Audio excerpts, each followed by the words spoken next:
Hi, good morning. Good morning. We're back. We're back. Last time we were talking about Psalm 91 and what it's like to have trouble come but not be in trouble internally, and letting the trouble stay out where it belongs and not be inside of us. And today Barb was talking about what that looks like how do we manage the trouble when it comes.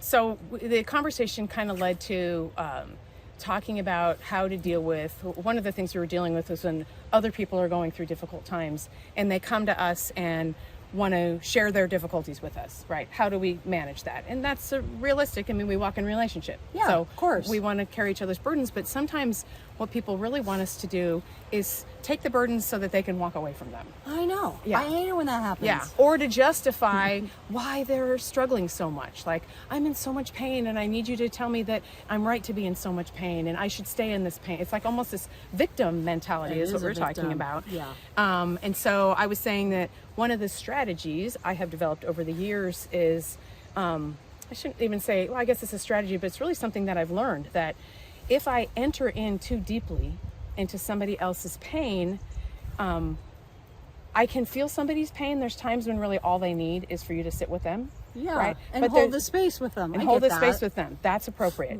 There are other times when what's really going on is they need someone to show them the way out, I guess is a way to say it. So I'm in so much pain, and maybe it's something that they can't seem to get out of, and it's cyclical and it's repetitive and they never seem to get free from. That happens. And when I come across something like that, what I feel like the Lord has told me to do is be sympathetic, but then you got to set a boundary where I'm not going to just wallow in your pain with you. I'm going to show you the way out, and then it's your choice whether or not you're going to take it. Plus, I'm also not going to just take the pain from you and bear it on myself. Like, that is equally as unhealthy as if I grab the pain and run with it. That's what we call codependency. Oh, yes, that is. Yes. So what that has looked like for me practically is, and this just happened with me this morning, someone that I love is going through a situation, and there's this reason and that reason and this reason and that reason. And finally what I realized,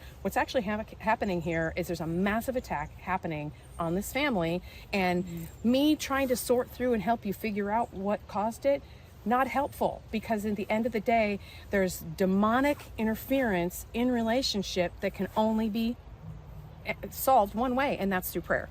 And so I went to prayer with her. I got on the phone and just basically said, let's start with repentance. Where you can't fix what your husband did, but where were your missteps? Let's start with repentance.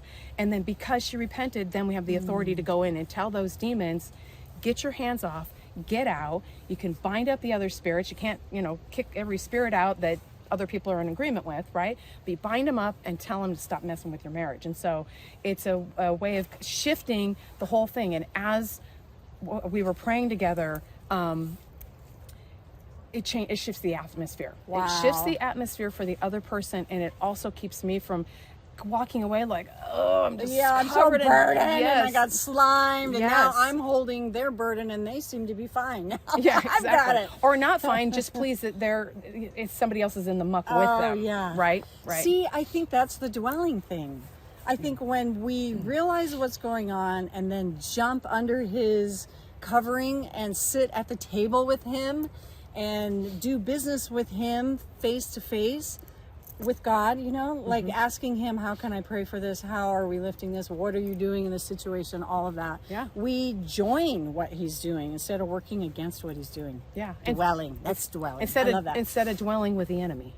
Oh, yeah. Right? Because Right. that's what was happening with my You're friend. getting sucked in. And she needed someone to reach in and pull her out. Yeah. And now she's got a choice to turn around and go forward from here, which I love her. She's one of those people that will say, thank you for the hand up. I'm going to go for it. Yeah. Right. Sometimes people want to stay in their muck, and then I'm not going to go And there. sometimes I want to stay in my muck, honestly, but Yeah. yeah, But not that's helpful. a talk for another day. Yeah, that's another day. Okay.